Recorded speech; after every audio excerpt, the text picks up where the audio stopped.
Bonjour à tous et bienvenue sur la Tribune de Coruscant pour ce nouvel épisode de La Tribune vous répond, série de questions-réponses sur l'univers Star Wars. Avant de commencer cette vidéo, je vous informe que vous pouvez soutenir la chaîne gratuitement sur Utip, le lien est dans la description de la vidéo. Nous commençons avec la question d'Alex qui nous demande qui est la femme qui se trouve aux côtés de Palpatine lors de la proclamation du Nouvel Ordre, qui marqua la création de l'Empire. Ce personnage est une Umbaran nommée Sly Moore. Dans l'univers officiel, elle avait la fonction d'aide administrative auprès du chancelier puis de l'empereur Palpatine. Originaire donc d'Umbara, Sly Moore était sensible à la force et était apparemment capable d'influencer les esprits. On sait très peu de choses sur son passé, cependant elle est associée à Palpatine depuis de nombreuses années, et ce dernier lui faisait tellement confiance qu'il lui avait fait part de son identité Sith et de son plan pour la République. Ce fut également le cas de Mas Amedda, le vice-chancelier chagrien qui était au courant de la véritable identité de Palpatine également. On peut voir Sly Moore aux côtés de Palpatine lors de nombreux événements, notamment au Sénat Galactique, mais également alors que le chancelier assistait au ballet Mon Calamari à l'opéra de Coruscant, ou encore comme membre de la délégation constituée d'Orson Krennic, Ars Dangle, Sate Pestage et Janus Grigjatus, envoyés sur Geonosis dans le roman Catalyst, a Rogue One novel. Moore était donc présente lors de la création de l'Empire, mais on ne sait rien quant au destin de ce personnage après cet événement. Dans l'univers légende, on en sait plus sur ce personnage. Sly Moore était donc originaire d'Umbara et était sensible à la force. Elle n'a jamais rejoint les Jedi car elle fut enlevée par nul autre que l'assassin Sith Darth Maul. Elle fut enfermée pendant de longs mois dans un tombeau ancien situé dans le champ d'astéroïdes connu sous le nom de dérive de Krorn, ou Krorn Drift en anglais. Là-bas, elle fut malmenée mentalement par les esprits de Seigneur Sith. Son calvaire prit fin lorsque Darth Sidious la sauva de sa prison et se chargea de la soigner. Sidious apprit à Sly Moore la politique et lui révéla son plan pour la République visant la création d'un empire et la purge des Jedi.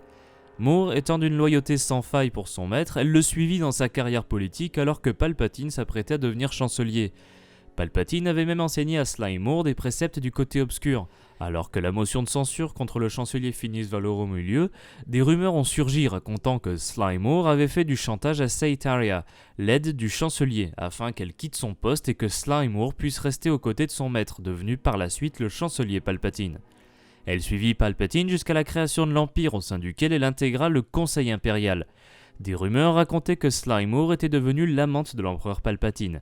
Elle avait même reçu le titre de reine de l'Empire par le biais de Sem Rago. Cependant, elle servit l'empereur en étant envoyée sur Biss pour s'occuper de jeunes Jedi provenant des Agricorps. Elle avait la tâche de les convertir au côté obscur de la Force en les torturant et était aidée par Sarkef Quest, un des agents de l'Empire connu sous le nom de Main de l'Empereur. Sly Moore supervisa également toutes sortes d'expériences scientifiques, l'une d'entre elles résultant en la création du mutant humain Trioculus.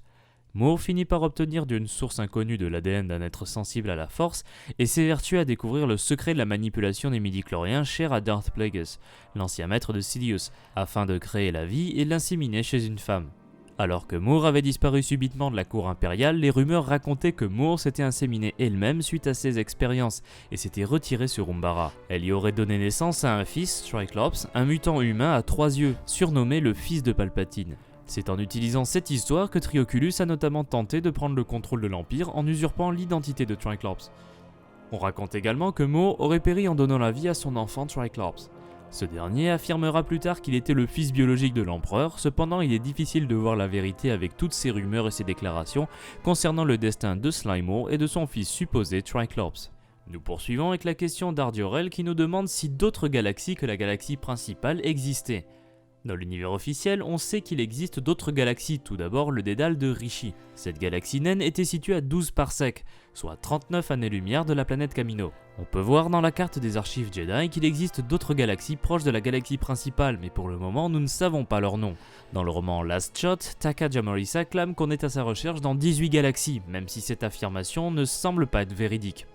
Avant de passer à l'univers légende, sachez que ce que beaucoup de monde considère comme étant la galaxie à la fin de l'épisode 5 n'est pas du tout la galaxie principale. Pour pouvoir observer la galaxie sous ce point de vue, il faudrait être très loin de cette galaxie. On ne peut pas observer une galaxie dans son intégralité alors qu'on est encore dans cette même galaxie. Si ce n'est pas une galaxie, alors qu'est-ce que ça peut être? Alors l'explication officielle est qu'il s'agit tout simplement d'une proto-étoile. Il s'agit d'un amas de masse qui résultera à terme en la création d'une nouvelle étoile. Dans l'univers légende, on en sait plus sur les autres galaxies. Il y a 7 galaxies naines satellites qui se situent autour de la galaxie principale. Elles ont toutes le nom de compagnons suivies d'une lettre de l'alphabet Aurebesh. Pour ceux qui seraient intéressés d'apprendre cet alphabet, nous avons fait une petite vidéo à ce sujet. Donc sur ces 7 galaxies, nous avons d'abord Compagnon Oryx, également appelé le Dédale de Rishi. Cette galaxie est connectée à la galaxie principale par la route hyperspatiale verticale connue sous le nom de Zareka String. Compagnon Beige correspond à une galaxie nommée Firefest. Elle est placée à 150 000 années-lumière de la galaxie principale. Parmi ces espèces indigènes, on peut y trouver les Faroun, les Macabri, les Nagai et les Toph. Au-delà des compagnons Oryx et Besh se trouvent respectivement les compagnons Kresh, Dorn, Esk, Forn et Grek. Toutes ces galaxies sont également des galaxies naines. Nous avons connaissance d'une autre galaxie mais qui n'est pas une galaxie naine et qui se trouve loin de la galaxie principale. Il s'agit de la galaxie ancestrale les Yuuzhan Vong. Dans cette galaxie se trouve le monde natal des Vong, à savoir Yuuzhan-Tar. La planète Zonoma Sekot, la planète vivante, germe de Yuuzhan-Tar, qui est apparue dans la galaxie principale, est également originaire de la galaxie des Vongs. Cette galaxie n'a pas connu que les Vong comme espèce native, mais aussi celle des Chazrach, une espèce de reptilien esclave des Vong et utilisé comme soldat. On sait également qu'une espèce organique dont le corps était en forme d'étoile a créé les Silentium, une espèce de droïdes qui ont survécu à leur créateur. Ces droïdes ne sont pas les seuls à avoir existé dans la galaxie des Vong, car une autre espèce nommée les Abominors est entrée en guerre avec les Silentium. Leur guerre ravagea de nombreuses planètes, tuant nombre d'organiques. Cette guerre continua jusqu'à ce que les Yuuzhan Vong décident de s'attaquer aux droïdes. Ils parvinrent à chasser les Silentium et les Abominors de leur galaxie, non sans créer un fort sentiment anti-droïde chez les Vong, les poussant à utiliser des technologies organiques plutôt que mécaniques. Suite aux guerres kremléviennes qui virent s'affronter deux factions de Yuuzhan Vong, la majorité de leur galaxie fut détruite, poussant les Vong à voyager à travers le vide intergalactique afin de trouver une nouvelle galaxie. Merci d'avoir regardé cette vidéo, j'espère qu'elle vous a plu. Si c'est le cas, n'hésitez pas à laisser un pouce bleu, la partager et vous abonner si vous ne voulez pas rater les prochaines vidéos de la Tribune de Coruscant. Vous pouvez nous poser vos questions dans les commentaires ou par message sur notre page Facebook. Si vous souhaitez soutenir la chaîne, n'hésitez pas à vous rendre sur notre page Utip, le lien est dans la description. A bientôt et que la force soit avec vous.